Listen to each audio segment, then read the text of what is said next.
Hello everybody, welcome to today's video. I'm going to be showing you how to make stickers on Procreate. I use an iPad Pro 3rd generation. And to get started, we're going to create a new canvas. So I'm going to click this plus sign right here next to new canvas. And then for my color profile, I always just use sRGB. But if you're ordering from a manufacturer, they may require CMYK to get accurate colors. But I use the second option. And then for my dimensions, I always use 4500 by 3500 pixels and 400 DPI. I find that with these settings, my stickers come out vibrant and there's no pixelation, so this is what I always use. So let's talk brushes. So all the brushes I'm going to be using, I did purchase from Gumroad. So the first one is the Jing Round Sketch Brush, but if you don't want to have to purchase brushes, you can use the one that comes with Procreate. It's the Sketching Peppermint and it works just as well.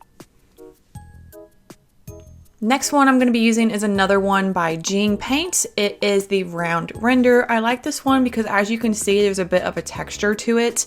But if you want to use one that comes with Procreate, you can use the Painting Round Brush. And I used to use this one all the time before I actually started purchasing brushes, and it works really well for laying down the base color. Next one I'm using is Sandra's Thick Flowing Hairbrush. I absolutely love this brush. I use it for hair, fur, feathers, leaf detail. Unfortunately, there's not a Procreate alternative for this one, but I highly recommend it. And then the last one I'm going to be using is another one by Sandra. It is the Soft Brush, and this is basically like an airbrush, and it works really well for laying down shadows or soft highlights. So I really love this one too. Okay, so now I'm going to upload my reference. So I click the toolbar, canvas, and then reference. And you can upload any image you have saved to your device. And I always use a reference just because it's easier to have something to actually look to make sure you're getting proportions and stuff right. And I love this reference box because you can move it around. So if you're working on different areas of your canvas, you can move it wherever you want. Okay, I'm going to change my color to black and then grab that Jing Sketch Round Brush.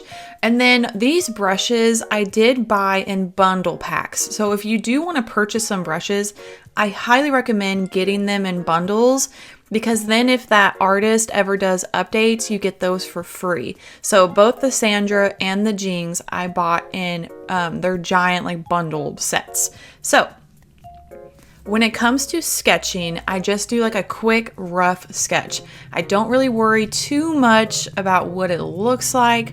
It will all come together once I start adding the colors and details. And then I don't go back in with a line art. I kind of feel like that's an unnecessary step, but if you feel like it helps you to have a nice, clean, crisp line, feel free to do that. But I will have whatever brush I'm using listed in the top right corner so you know exactly which one. But once I have that rough sketch done, I'm going to start adding some colors underneath it. So I'm going to add a layer and then drag it underneath that sketch layer and start laying down the base color. So another thing that's awesome about having this reference up is you can hold your finger down and you can color pick straight from that reference. So you can see here on my color wheel that it is changing and grabbing the most accurate color. So I'm going to take my Jing Paint Round Render and start laying those colors down.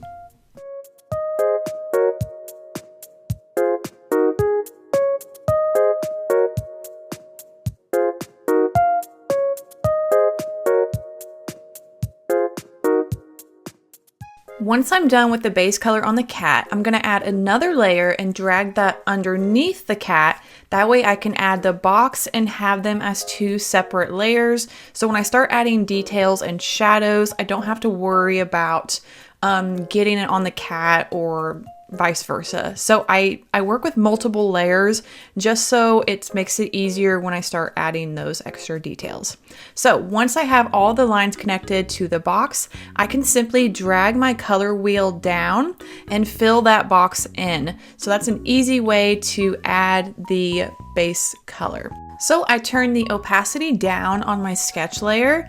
That way I can just barely see it and it doesn't get in the way when I'm adding details and shadows. Then I'm gonna go into the box layer and turn on Alpha Lock. What Alpha Lock does is it locks that layer. So as you can see here, I can draw all over it and it does not go outside that box. Another thing you can do is add a clipping mask, which I use a lot because I add multiple different layers of shadows and details. So basically you just add a layer on top of the layer you want to draw on, click it and click clipping mask. So this basically does the same thing as Alpha Lock, where you can color all over that layer and it doesn't go outside the one on the bottom. So this is great for shadows and details, or if you're going to be adding multiple layers of stuff, use clipping mask because then you can always change it later on as well. And I use the Jing round render brush for all of this.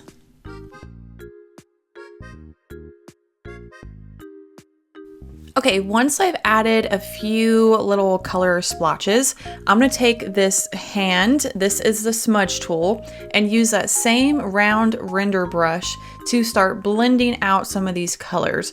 So I'm just kind of adding some base colors down so I know where the shadows start, where there's some highlights, and I just blend those out to make them softer. I'm then going to take Sandra's thick flowing hairbrush, which is my absolute favorite brush, and start adding this fur detail around the edge of the cat. I love this brush because it just effortlessly creates that hair fur detail and looks like you spent a lot of time on it, but it's just the brush doing most of the work. So I love it. I highly recommend this one. If I can find the links to these brushes, I will have that down in the description. But once I'm doing that, another tool that is so helpful is the liquify. So you click on this little magic wand, go to liquify, and basically what you can do is push that layer around. So if stuff is starting to look a little bit disproportionate or something kind of seems off, you can push the layer around without having to completely erase and redo.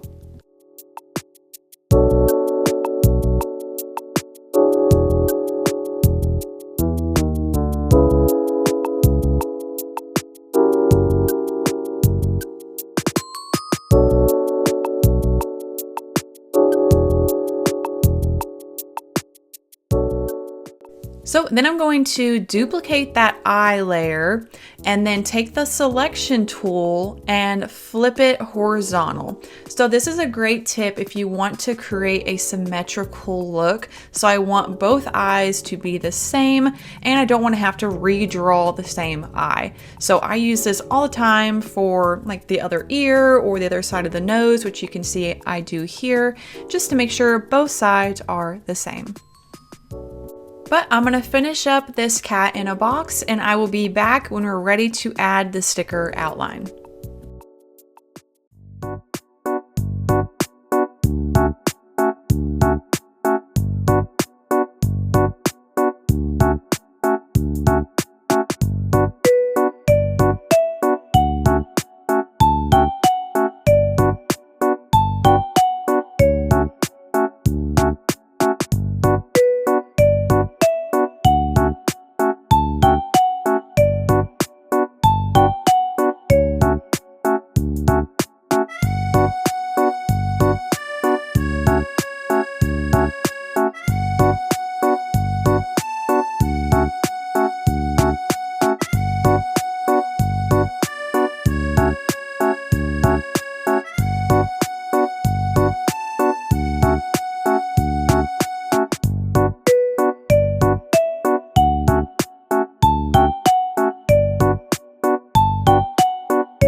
I almost forgot, another brush I use for this drawing is Sandra's single hair strand brush. I use this brush for adding whiskers or just little wispy strands, and this came in the same bundle as the thick flowing hairbrush.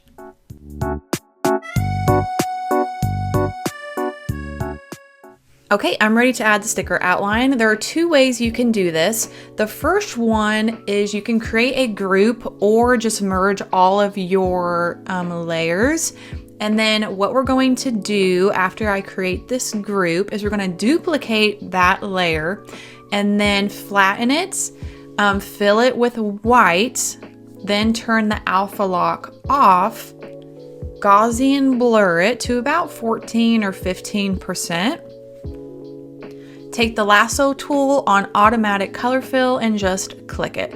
So that's a great option, but my preferred method is just to draw it myself because I like having more control on the thickness and shape of it. And I kind of find this part a little satisfying and therapeutic in a way.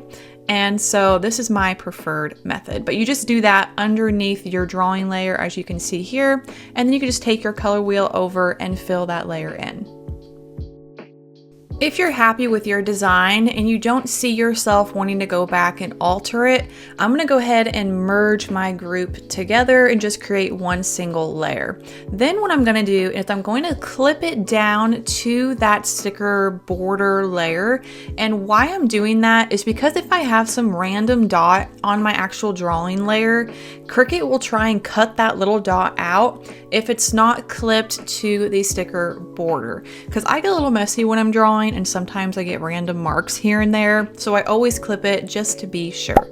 Okay, we're ready to save it, so I'm going to click the toolbar, share, and save it as a PNG to my device.